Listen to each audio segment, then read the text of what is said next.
Bismillahirrahmanirrahim. Assalamualaikum warahmatullahi wabarakatuh. First of all, let me introduce myself. My name is Irjal Liman. I'm from Group 1. So today, me and my group will present to you explaining about the psychological aspect in second language acquisition. I will introduce my team. From group 1 there is Firdausia Salsabila, Halimatun Saada, and also Marta Panjaitan. Next. Here I will explain about the language and the brain. So in psychological aspect of the second language acquisition, of course, we should understand about where the psychological coming is from the brain. In 1861 or 1865, Paul Pierre Broca identified that there is some site, some area in brain which in charge significantly in language, and that area later was called from his name. It's named after his name, which is the Broca's area, Broca's brain area, and it's appeared that this area in the brain actually it was in the left side. It's in charge of speed, and that damage to the site was significantly more likely to cause language loss and damage to the right than in damage to the right side of the brain. In 1874, Wernicke also identified that area further area which is adjacent to the part of the cortex that process audio input and also being central to the language process. For the vast majority of people, language is largely represented in the left side or in the hemisphere of the brain, specifically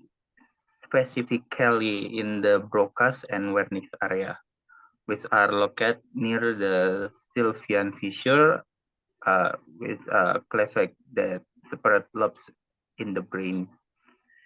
More of the brain are involved in linguistic activity. Although there is no localization of language activity, the left hemisphere typically houses the primary linguistic process.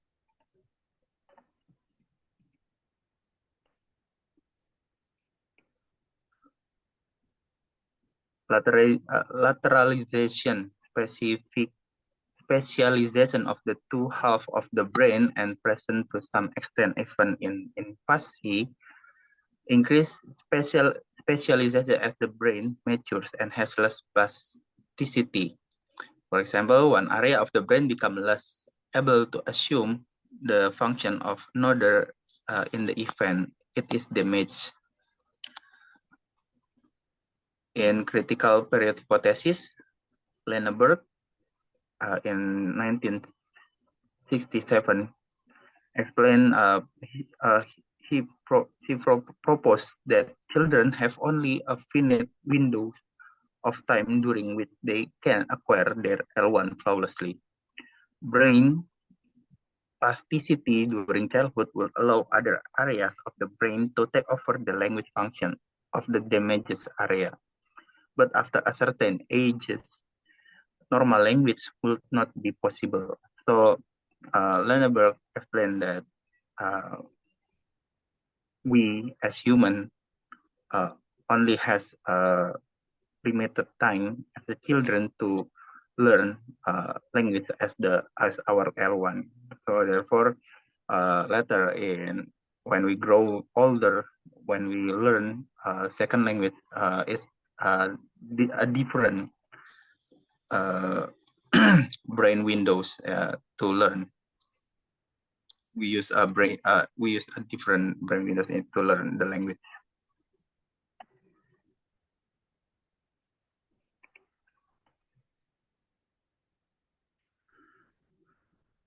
And also in 19th century, interest in how the brain is organized for multiple language. Also, most people lose and regain multiple language evenly, but some recover one at a time, others not in any language. These results suggest that two or more languages may reside in slightly different location in the brain or have different activation network.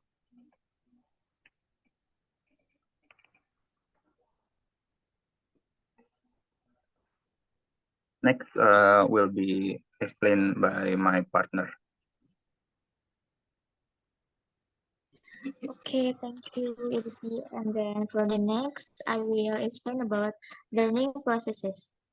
In the learning processes, it is divided from two frameworks. The first one is information processing, or IP.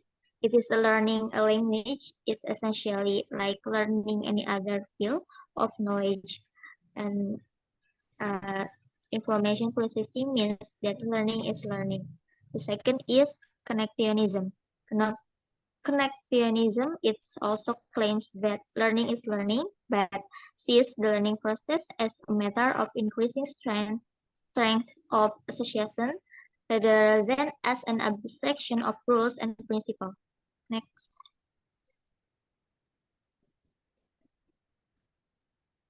And then for information processing, there are three stages. The first one is input. Input for second language acquisition is whatever sample of second language learners that are exposed to, but it is not available for processing unless learners actually notice it. And according to Richard Smith, 1919, lists the following features as likely contributors to the degree of noticing of awareness which will occur.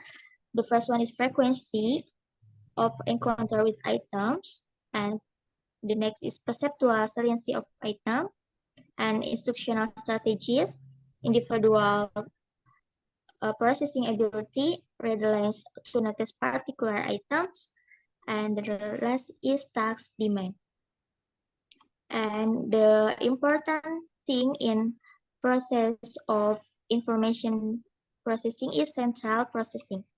Central processing is the heart of this model because where learning occurs, it is counts that learners go from control to automatic processing, and where reconstructing of knowledge takes place. And then there are three stages of central processing. The first one is control automatic processing. And then the next is declarative procedural knowledge, and the last is self-constructing. And the last stage is output. Output is production.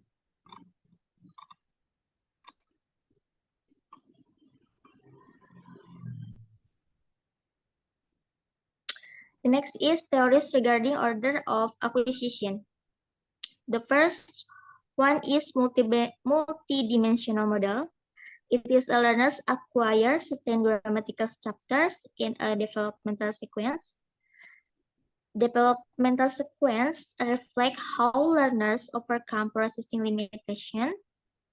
Language instruction which target developmental features will be successful only if learners have already mastered the processing operation which are associated with the previous stage of acquisition. According to Claassen, 1984, infers the following hierarchy. The first one is canonical order strategy. There is no reordering form or basic word order, base structure which can be process with this strategy will be acquired first. And then the second is initialization or finalization strategy. It means reordering which move underlying elements into the first or last position in a grammatical string are perceptually more salient and thus easier to process then permutation to internal positions. And the last is subordinate clause strategy. It means reordering in subordinate clauses is not allowed. This accounts for why learners initially use certain reordering only in main clauses. And thus the order of the elements in subordinate clause is less varied. Next.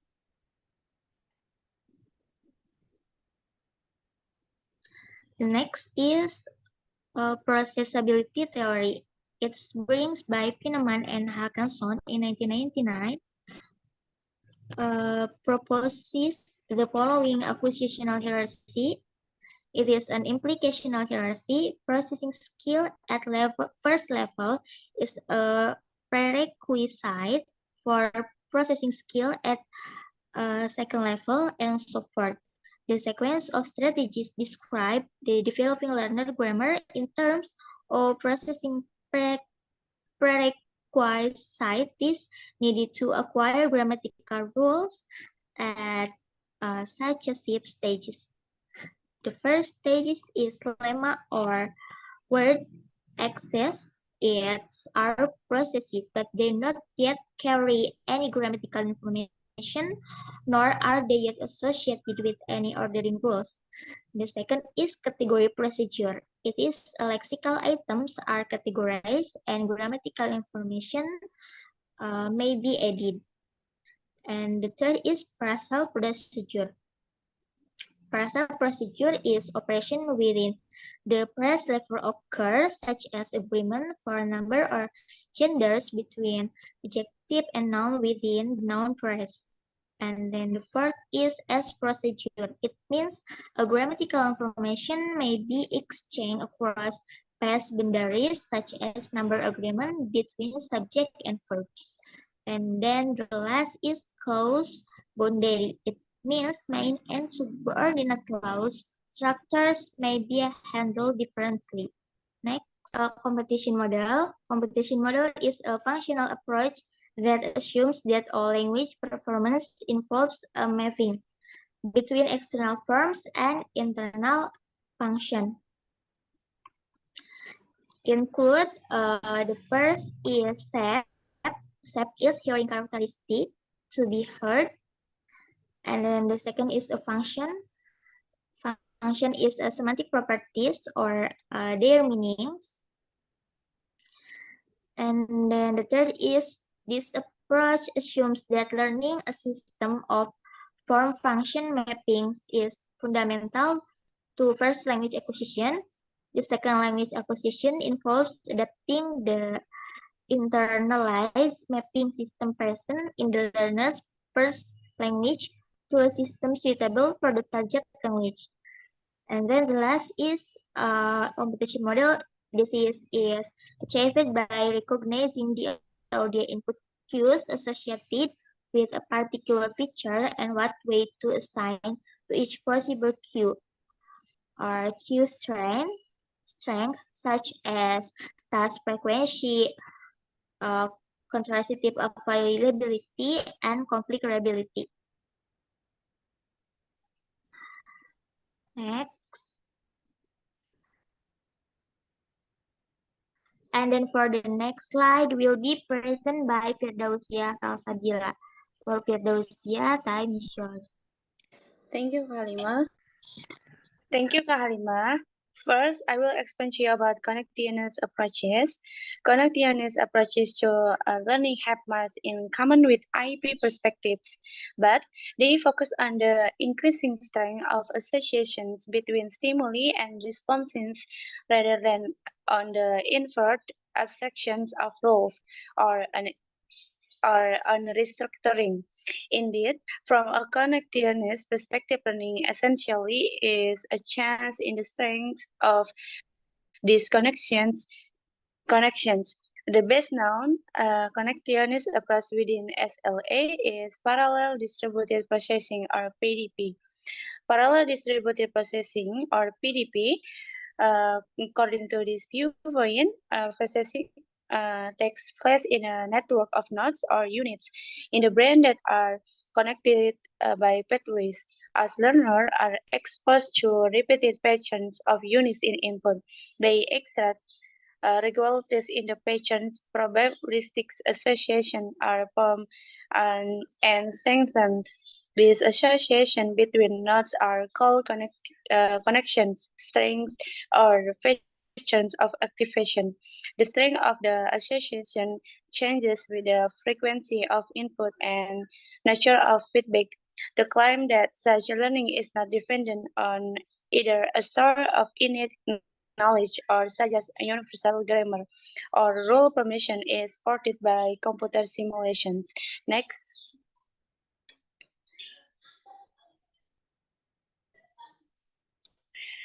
Assumption about processing from a connection or PDB viewpoint differ from traditional IP accounts in other important ways. First, attention is not viewed as a central mechanism that directs information between separate memory stores, with IP claims are available for control processing versus automatic processing. Rather, attention is a mechanism that is distributed throughout the processing system in local pattern. Second is information. Information is processing is not serial in nature, i.e., it is not a pipeline in which information is confined in a fixed serial order from one structure to the next. Instead, processing is parallel. Many connections are activated at the same time.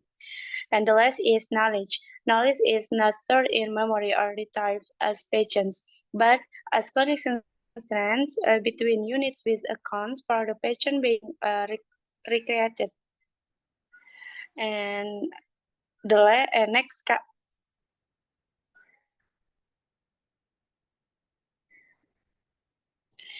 okay, connectionism in language acquisition.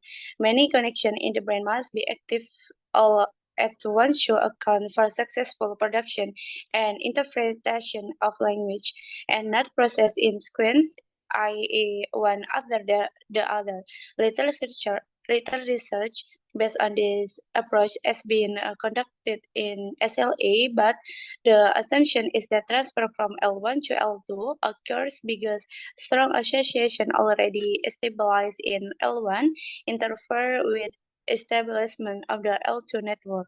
Because frequency is the primary determinant of connection strength, it might be predicted that the most common fashion in L1 would be the most likely the cause interference in L2. But research on transfer from linguistic perspective does not support this conclusion is any strong sense. L1 until L2 relationship are not that simple. Next.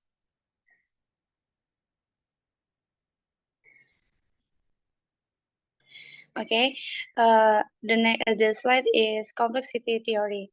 To describe and explain change in complex systems, including language, by Larsen Freeman, 1997, CT differs fundamentally from most linguistic approaches in denying that any innate mental faculty for language is recorded in an account of either first or second language acquisition. Only by adopting an integrative dynamic framework will we understand how they come about. At least 2008, and the dynamic process that accounts for the formation of features in the deployment of both first and second language acquisition, as well as all other complex systems in nature.